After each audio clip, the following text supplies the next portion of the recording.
Well, it's August 11th, which is Thursday. Normally, we have three reviews involving Thursday, but however, for the fourth time in 4 weeks, no MLW. But however, we will continue with NXT UK. As you know, we had some amazing matches taking place where we have, of course, the tournament to determine our brand new NXT UK champion. And of course, we got Impact Wrestling. As you know, we're jumping into Emergence. And of course, we're also going to do two other reviews. One is from Circle 6 that dates back all the way to the 5th of August. And also, they decided to do the little small tournament for a world championship. And ChocoPro is back with 247. I can't believe it took this short. Normally, it takes 10 days, but well, I'm happy that it's back. But also, we got some news updates to find out what's been going on in the world of pro wrestling. So, let's get started with another episode of Deleted Wrestle Zone.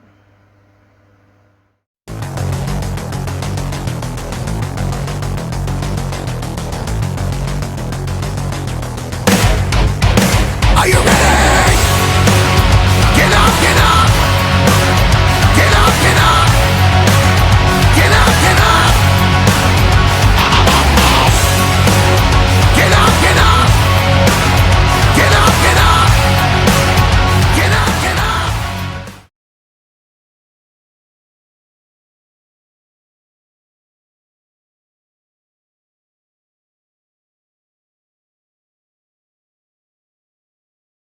Welcome everybody to Deleted Wrestle Zone, all things that is pro wrestling with AEW, NXT, New Japan Pro Wrestling, Impact Wrestling, National Wrestling Alliance, various promotions, wrestlers, matches, and championships.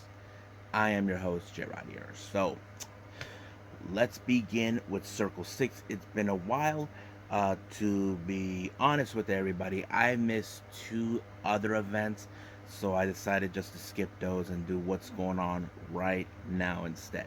The latest show is called Here Today, Guano Tomorrow. Now, if you guys know what guano means, I believe it means bat poop. So I think that's what it is. But this event took place in the same location where GCW has done their events. Local wrestling and some other Texas-based promotions have done it. So this one was in Houston, which I believe this is their first time being there.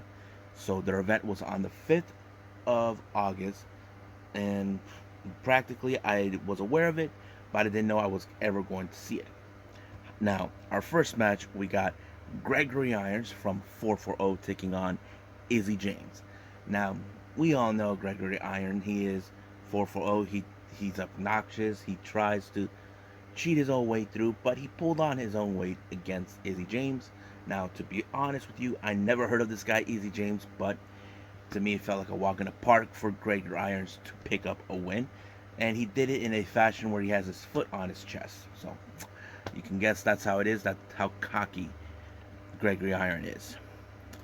Next up, we got ladies action. We got High End versus Vert Vixen. Now, I have seen these two ladies in different occasions. You know, like High End, either she's doing shows either in let's see, reality wrestling or reality of wrestling or wherever. Vert Vixen, I've seen her in certain promotions, but I was interesting to see those two facing off. I was like not sure how this one was gonna play out, but it was High End who walked out when she pinned for Vixen, giving her the much better win on this one. So she gets the W. Now our next match, we have a four-way. We have Prince Adam versus Aaron Skies versus Mysterious Q versus Kevin Giza. Now in these type of matches, anything could happen. It doesn't matter how it happens, it could happen. So I wasn't sure how this one was also gonna go on, because to be honest with you, I only know of Mysterious Q and Kevin Giza. The other two, not so much. I'm going to assume these two are locals down in Texas. You know, that's the one thing that comes into mind. But I was thinking in some point, I thought it was going to be Mysterious Q that walked away as the victor. But no, it was Kevin Giza who walked away, which was very impressive. with a pinfall. I don't remember who it was, but did he pin it on? But yes, he actually won the match. Next up, we got Vinny Masario versus the Mexican Dragon, Ricky Marvin. Now, it's been a while since I've seen Ricky Marvin. If you guys don't know who he is, Ricky Marvin is a legend in the Lucha Libre world. He even wrestled in Pro Wrestling Noah. He's been around the block. He's done it all. But facing a guy like Vinny Masario, that's a different story. Now, keep in mind, Masario, he is a talented wrestler, but Ricky Marvin is a legend in some ways because, I've watched this guy plenty of times, but he was pretty good. Now, I would have thought, in my honest opinion, in this way, maybe there's a possibility Ricky Marvin was going to walk off, but fortunately, it did play out the way it did. He pulled off a pretty good win on this one. I did not anticipate that, but it was good. That's why I say he is a legend and in his right, because he's done it all. So yeah. Next up, we got Vincent from Honor No More taking on Jay Chris. This one was a very interesting matchup. These two guys, they're crazy in every way possible. I'm talking about Vinny, who's out of the cuckoo's nest, and of course we cannot forget Jay Chris, who we know his background in death matches, part of Ohio versus everyone. You know how that plays, and I think that shows us a lot of character in that particular match. But it was Jay Chris who walked out as the victor with the pinfall on Vinny. I was like, that was pretty good as well. Next up, we got Stephen Wolf versus the Silver Tooth Satan, Atticus Cogar. Now you know how this match is going to end with Atticus Cogar. He has no remorse. He has no conscience whatsoever. That's how Atticus Cogar is. He's always out to prove that he is the best, no matter who it is, and that's how it is. He pulled off an amazing move that allowed him for a pinfall. 1, 2, 3. He wins it that way. Now our next match is part of the qualifying match for the Circle 6 world title. Now, these two guys have come across each other. We got Ricky Shane Page, the leader of 440, taking on Zachary Wentz. Now, the last time these two confront each other, Zachary Wentz defeated Atticus Cogar a while back.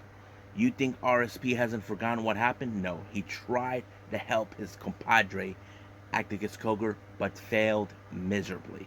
So this is more of a payback for RSP for what Zachary Wentz did. Now, you could say 440 would do everything in their power to ensure Zachary pays. Well, no. Basically, none of the other members showed up. It was just Ricky Shane Page. But I was surprised that in this match, it was Zachary Wentz who pulled off the win. Because I had to say RSP pulled off every stop, but it did not work in his favor. Zachary Wentz won by pinfall, and it was like, dang. But so he advances. Now our next match, we have tag team action. We got Fly Death, consistent of Warner Johnson and Zach Mason taking on LAX. That's right, LAX. So I was surprised to see those guys come back. But you know how this ends. LAX always wins their matches in old-fashioned style of being who they are. That's how it works too. Next up, we got hardcore match. We got Bobby Beverly and Masada. Now, these two guys know each other as well. Not to mention, if you guys know this, I think Bobby Beverly will never forget Masada, who humiliated his compadre Atticus Cogar in day one of Circle 6. So basically, this is maybe a little payback for that match, but I don't know. I'm just saying what I'm saying for the way I see it. But it was a pretty good match. But most of the time, much of the blood was coming to Bobby Beverly. But it was Masada who walked out as the victor. As you know, he is the master of this type of match. So he picked up a good win. Now, our next our main event is a loose light tube death match. We have Ruben Steele versus Eric Ryan. Now, this match, you know how this is light tubes everywhere, whacking in each other's heads. But out of nowhere, Bobby Beverly decided to help his compadre Eric Ryan to win, and that's exactly what he did. He actually put his face stomped on a light tube, and boom, he was knocked out conscious. But as soon as the match was over, like always, 440 sends a beatdown. But luckily, Masada show up to give a helping hand. But you can tell this is far from over between these individuals, regardless. So I have to say it was pretty good. Now, the one thing I was surprised was they're gonna do a world title. I did not anticipate that in any way possible, because I would just assume, kind of like bar wrestling, where they didn't had no championships. It kind of felt that way, but I feel like, okay, so they're gonna do that. So they talked about it at some point, but it's great to see. But if you're asking me, is there going to be any more championships? I don't know.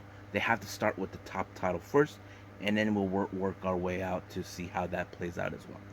So I think that's pretty much it. I believe it's time to do ChocoPro.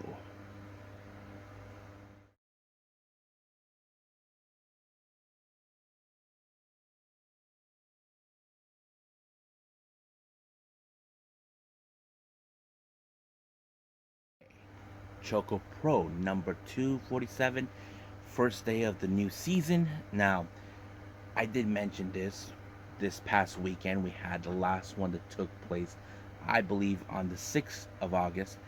Now, normally we get a 10-day off from them when they start the new one.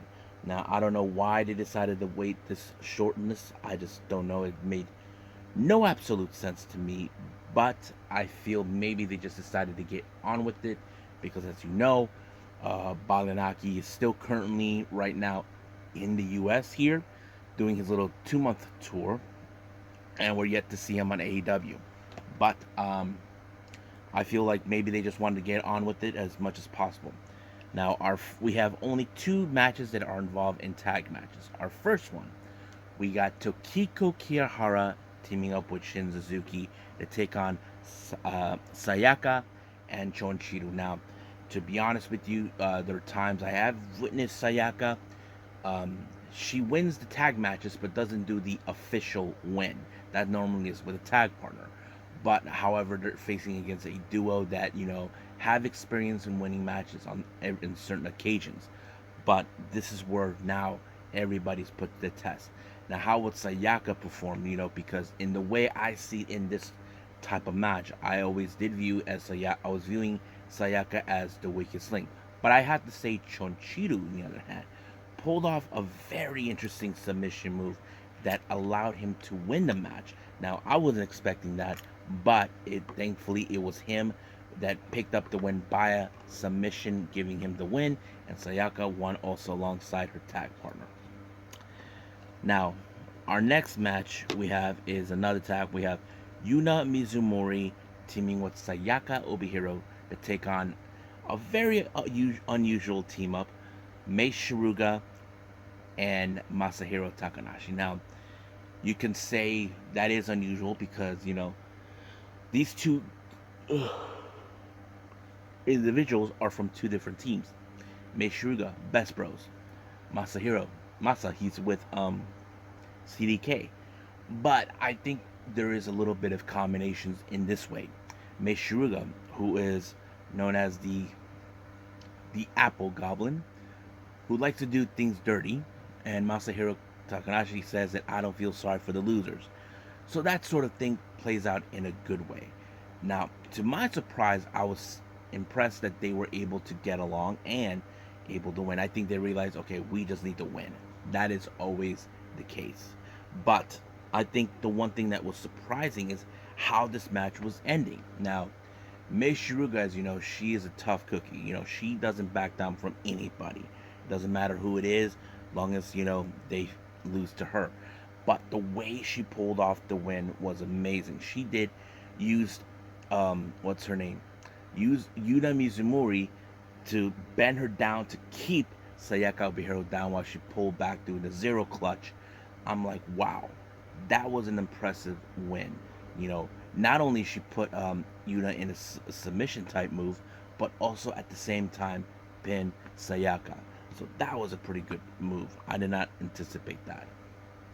Now, I don't know what was going on in between since the matches were over to Jonkin. They were doing like some sort of award show because they were waiting for the text message coming in from none other than Emi Sakura, who's also still here in the U.S. Uh, don't know who won what award, but it kind of tells us the whole story. But in the Junkin, I wasn't sure who was going to walk out. I mean, I did saw Sayaka. She was really seems like she was on a roll, but nope. It ended in the role of Chonchiru. So, so I was happy for that, but I would have preferred Sayaka. But yeah, so I think that's pretty much it with ChocoPro. I believe it's time for NXT UK.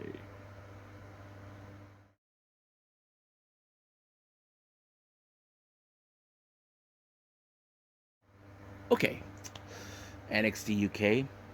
As you remember what happened last week, the Czar, Ilya Dragunov, had no other choice but to relinquish the NXT UK Championship due to an injury that he obtained in the hands of Wolfgang.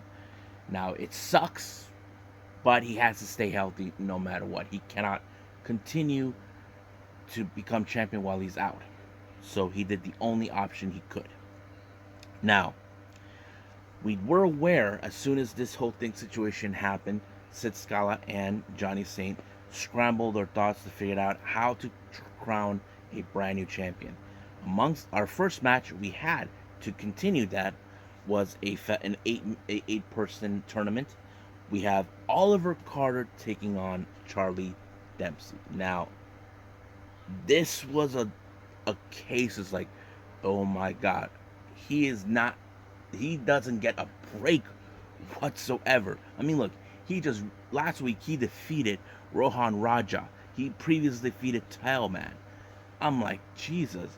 Now he has to deal with the crazy submission specialist. I was like, he never gets a break. But the one thing it was methodical is the injured knee that he obtained last week. And I think that's what Dempsey tried to aim for. But it did not work in his favor. Somehow, but the problem was, Rohan Raja got caught with his hand in the cookie jar. Referee ejected him out, and because of that, Dempsey was all alone. He won the all alone. Carter won the match, and he moves on. I'm like, holy cow! But the crazy thing is, he defeated every member of the Familia, one by one. I'm like, oh my god. The Familia, what is wrong with you guys? I thought you guys were the strongest. I thought you said the I see everything. I'm like, wow. But it's amazing. I have to say, we're now seeing Carter stepping up his plate to become a singles competitor while his tag partner Smith is out on injury. So I have to say, I like the 8. Now, because of this tournament, one particular person is involved, and that is Trent Seven. But his tag team partner, as you know, he has a problem with Trent Seven. Now, Sid Scala, who is the peacemaker, reasoned with Tyler Bate, telling him that he doesn't want this match to be ruined by anything. Now, Tyler Bate said that he's a man of his word. He is not going to interfere, but he will pay attention to this match. So he will try to prevent Trent Seven in some ways if they do come across, not to become the NXT UK champion. Now, as you know, Mina Samuels has been trying to, well, never mind, hold on. Now, as you guys remember last week, the main event was a fact. It became chaotic. We have 4 women who are trying to plead their case to be the next challenger for the NXT UK Women's Championship. We have Eliza Alexander, Amel, Blair Davenport, Aladon. Everybody wants a piece of it. But however, Amel, on the other hand, had an interview with Mina Samuels, trying to get under her skin, but it did not work. But we'll see what happens then. Now, Speaking of Eliza Alexander, she ended up in a match against Thea Hale, who is defending Chase U. Now, Alexander has a problem saying that Chase U is not one of the best universities in the planet, but unfortunately, this is one of those matches where, of course, Eliza Alexander is now putting herself on top as much as possible. Try to be noticed to tell Sid Scala, look, Sid, I am the suitable #1 contender for that title. And I think this match played out pretty well for her in her favor when she pinned Thea Hale.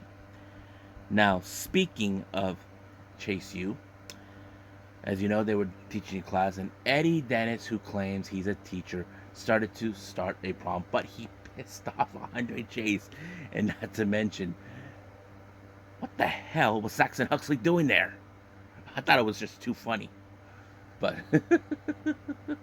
I don't know what Eddie Dennis was thinking, but I hate to be him. Now, our next match, we have Tailman versus Rohan versus Sam Gradwell. Now, Gradwell, as you know, he has a change of attitude these last few months. As you know, things have changed for him for quite some time. Not to mention ever since he got into the face of Kenny Williams and stood up against Trent Seven. And now he's standing up against Tailman. Now, I want to make this clear. I made a mistake on this one with the Dempsey match. I just viewed my notes. I messed up on that, but I apologize to those. Now, Tailman, as you know, he is trying to prove everything, that the eyes see everything. Now, Sam Gradwell, he knows he's being watched. He knows it. But Rohan Raja, like I said before, I messed up on the earlier. He got caught with his hand in the cookie jar and was ejected. Because of this distraction, it did allow Sam Gradwell to win. Now, you ask yourselves many times, why is this happening to Thela? I mean, it happens in certain occasions with factions, but this is very unusual. But we'll see what happens then. Now, our final segment, we have Sid Scala with, of course, the newly crowned NXT UK Heritage Cup winner, Mark Coffey, and Noam Dar shows up saying that he wants another match for this, to say that it has to be bigger than it ever has been before. But of course, Sid Scala granted him, and now he will get a rematch for the title. But the obvious question is, will he reclaim the Heritage Cup? Well, we'll just find out. Now, our main event is the first round tournament of the NXT UK title. We have Wolfgang versus Trent Seven. Now, this is a very methodical match because, as you know, Trent Seven has been trying to prove that he is the much better man. And now he has to deal with the guy he had dealt in the past, Wolfgang.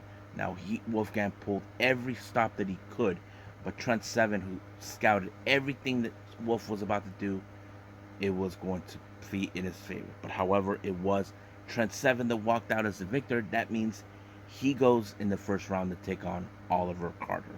Now, I wouldn't be surprised if the next time he bumps into Oliver Carter, he will never forget the man who won half of the men that defeated him, and Tyler Bate for the tag titles. So I think that's pretty much it with the NXT UK stuff. Let's move on to our final review, Impact Wrestling.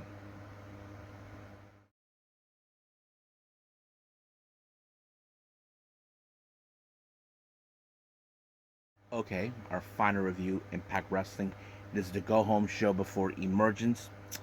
Now, as you know, our opening match, we have Kenny King of Honor No More versus Bullet Club's Carl Anderson. Now, this feud and war between Honor No More and Bullet Club has gone way, way more farther than we expected. As you know, Honor No More have been trying to prove for a long time that they are now the dominating faction in the world.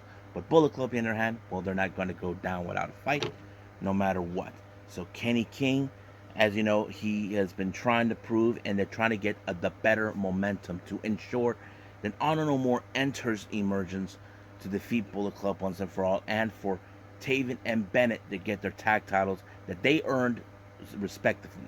Or should I say, they earned because they earned it. But Kenny King was methodical in several aspect ways to ensure the match ended in his favor, but somehow Carl Anderson was able to maneuver into a gun stun and pin Kenny King, winning the match giving the momentum to Bullet Club. However, Kenny King was decided that he's going to eliminate um, Carl Anderson, but out of nowhere, the redhead rebel Heath strikes again. Now, I don't know more better be prepared because I hate to see these guys lose when if Heath decides to get involved. That's the thing that they don't need. They don't want, but I'm sure there is a moment we will see that. Now, our next match, we have Diener versus Kushida. Now, as you know, Kushida has been a real problem with Violent by Design since they're trying to eliminate Motor City Machine Guns. Luckily, Kushida has Chris Sabin by his side, while Diener has the monster Joe Dorian at his side. Now, Diener tried to put a little bit of aggressiveness into this, but you know, Kushida, he always finds ways to adapt to whatever he gets himself into in order to overturn it, and that's exactly what he did to Diener when he did the bridge on him. 1, 2, 3 is over. But what surprised me is that normally when it comes to Violent by Design, we see them attack their winning opponent, but nope, not this time. But however, Eric Young was not happy with the results, but it did say that he has to step in and deal with the matter. So he's going to team up to take on Kushida and Sabin, while we know where Alex Shelley's going to be at, facing against Josh Alexander.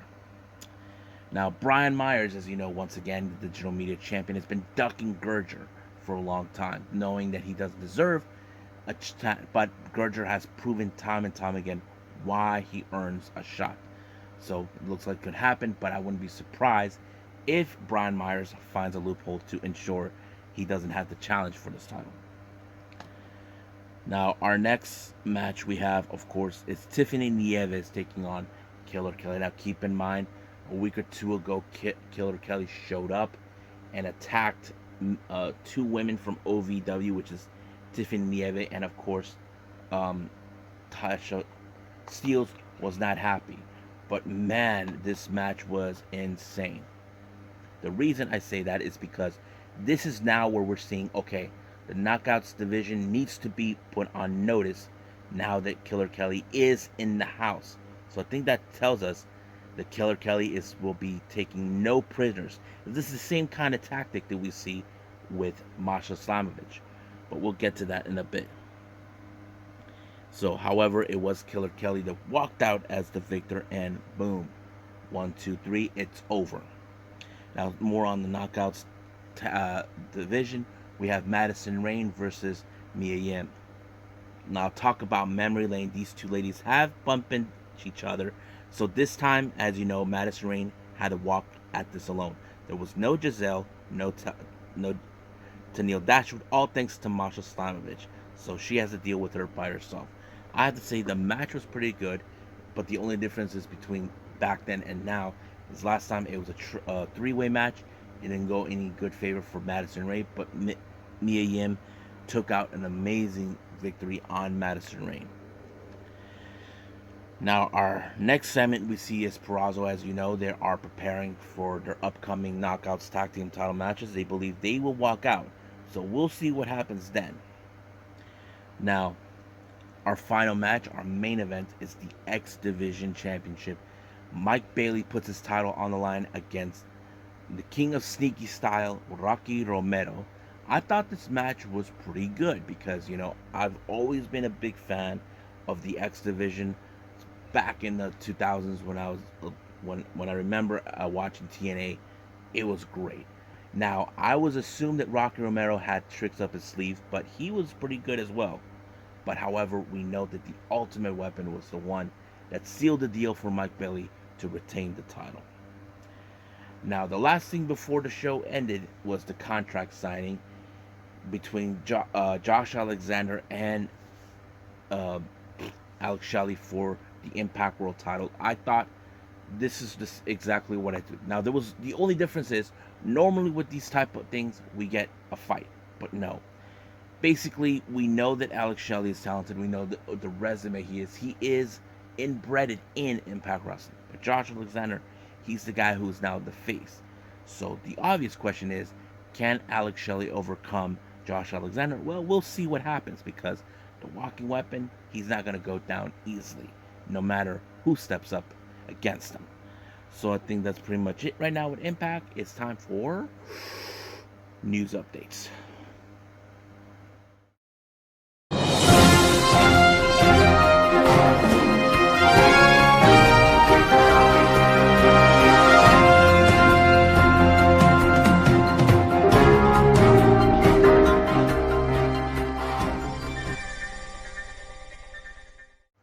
Okay, so we only got two news updates here that I'm going to be talking about. The first one is a simple one. As you know, Women's Wrestling Army has been making headways on certain occasions. They've been building up their brand, their company, no matter what. It was announced today that they just hired Sam Laterna as their official member of the broadcast team. So it's amazing. If you guys ever seen her, she has done many ring announcing in several promotion. I think I might have seen her in Camp Leapfrog on certain occasions. Forgot it was. Normally I seen her operate down in the East Coast, but yeah. So I'm happy for her. So that's going to be good for them. I have to say, Women's Wrestling Army are doing some great work in their company. Now the last one, you may or may not have been aware of what's been going on. I kind of forgot about this, and I kind of forgot about the individual we're going to be talking about here. As you know, Chris Dickinson, a few months ago, was accused by his ex-girlfriend, Christy Von Eerie, for abuse. Now, Chris Dickinson said that it's not true. You know how this whole thing. Now, SoCal Uncensored, the wrestling news updates here in SoCal, brought something that was true. Now, it was revealed that Chris Dickinson is filed a lawsuit for inflammation. Now, they did point out something that was true. This is the same kind of maneuver that took place with Joey Ryan. Now, remember, Joey Ryan had over a dozen women that accused him for his sexual behavior and all this other stuff that he was accused of. Now we're seeing this with Chris Dickinson. Now, the only thing that was cleared from my understanding is that he filed this lawsuit in New Jersey. Both of his exes are from the East Coast, in New York mostly. But according to what Christy Von Eerie said, they haven't been there for a long time. They haven't been in New York in many years. So the obvious question is, was this a mistake from Chris Dickinson? I don't know. So that is the thing. But now those are saying because he filed this, it's a long shot that he's going to win. Now, we haven't seen Chris Dickinson for quite some time. He hasn't appeared in any promotion. Now, keep in mind, because of these allegations, it's very difficult for a guy like him to get some job days. Now, unlike certain people we have seen, like, for example, Marty Skrull, who is currently doing mostly a lot of independent wrestling, it didn't matter where, if it's in Europe or in Mexico or Puerto Rico or some places like in Florida where he's currently residing. I don't know. But Chris Dickinson, we don't know. There are those are saying that this is not going to work. Now, if you guys honestly believe that it is not going to work in his favor, well, let's just wait and see, because there's still a lot of things that go on. But of course, the women who accuse Chris Dickinson saying they're not going to shut up no matter what he says. So they're not going to let this happen, let him get away with it. Now, we could say he'll be innocent until proven guilty. We don't know yet exactly what else we know. Now, if he doesn't win this thing, this is most likely be the end of Chris Dickinson. We already seen that with Joey Ryan once before. So hate to see that. So I think that's pretty much it right now with the news updates. Well, let's just call it a day. Well, I hope everybody enjoys this episode. Coming up, I just received word that we are going to watch, of course, the day one of Pro Wrestling Noah's N1 victory. Now, we have two tournaments taking place. We got the G1 taking place and the 5-Star Grand Prix, and now is the N1 victory. I'm like, whoa. I'm going to have a lot to review in tournaments no matter what. I'm like, oh, God. But, of course, we cannot forget AEW, Rampage, and NXT Level Up. So I will be covering those two, but the N1 victory by Pro Wrestling Noah, that is definitely going to be in it. I'm excited. I haven't even watched any of the N1 victories in the last 2 years, but this is going to be interesting. So stand by for that as well. But for now, I'll see you guys in the next DWZ time. Same DWZ channel. I must bid all of you adieu. So, goodbye. Mwah. And have a nice day.